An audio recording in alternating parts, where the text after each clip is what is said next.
News to you کے معزز ناظرین السلام علیکم۔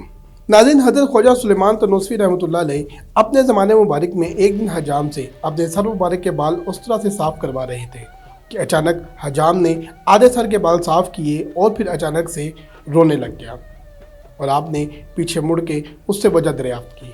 حجام نے کام چھوڑ کے بادب سامنے کھڑے ہو کے اپنی داستان غم سنائی کہ حضرت، میرا ایک اکلوتا بیٹا تھا جو کافی عرصہ سے گم ہو گیا ہے اور میرے بھائی کی بیٹی اب جوان ہو گئی ہے۔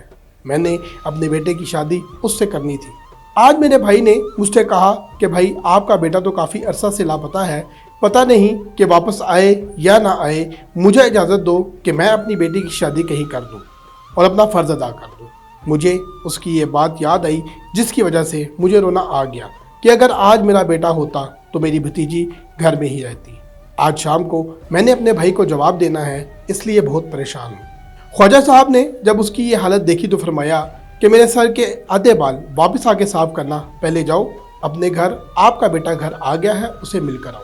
حجام دوڑتا ہوا جب گھر پہنچا تو دیکھ کر حیران ہو گیا کہ بیٹا اپنی ماں سے گلے مل رہا ہے۔ پھر اپنے گلے لگا کر پوچھا کہ بیٹا کہاں گیا تھا اور کیسے واپس آیا۔ اس نے اپنی ساری داستان سنائی۔ بیٹے نے کہا، ابا جان، مجھے کچھ لوگوں نے پکڑ کر ہندوستان میں جا کر دہلی میں ایک ہوٹل والے کے ہاتھوں بیچ دیا اور مجھے گھر کا پتہ معلوم بھی نہیں تھا کیونکہ میں اس وقت بہت ہی چھوٹا سا تھا۔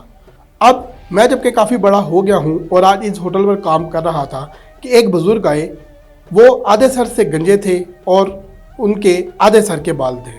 انہوں نے آ کر مجھے کہا کہ بیٹا مجھے روٹی لا کر دو۔ میں نے انہیں روٹی دی اور واپس مڑا تو پیچھے سے انہوں نے آواز دی کہ بیٹا روٹی بلی اٹھا کے لے گئی ہے، بھاگو اس سے روٹی لے لو۔ میں بلی کے پیچھے بھاگا تو مجھے بلی تو نہیں مل سکی۔ اب میں حیران ہوں کہ دلی سے اپنے گھر توم سے کیسے پہنچ گیا ہوں۔ اب حجام اپنے بیٹے کو ساتھ لیے ہوئے جب دکان پر پہنچا تو سامنے خواجہ صاحب بیٹھے مسکرا رہے تھے۔ تو اس کے بیٹے نے کہا، ابا جان، یہی تو وہی بزرگ تھے جنہوں نے مجھ سے روٹی منگوائی تھی۔ ناظرین، اگر آپ کو ویڈیو پسند آئی ہو تو آپ سے گزارش ہے اس ویڈیو کو لائک کریں، شیئر کریں اور ہمارے چینل کو سبسکرائب کیجیے اور ساتھ بیل آئیکن کا بٹن بھی دبا دیجیے تاکہ ہماری آئندہ آنے والی تمام ویڈیوز کا نوٹیفیکیشن آپ کو موصول ہو سکے۔ اللہ حافظ۔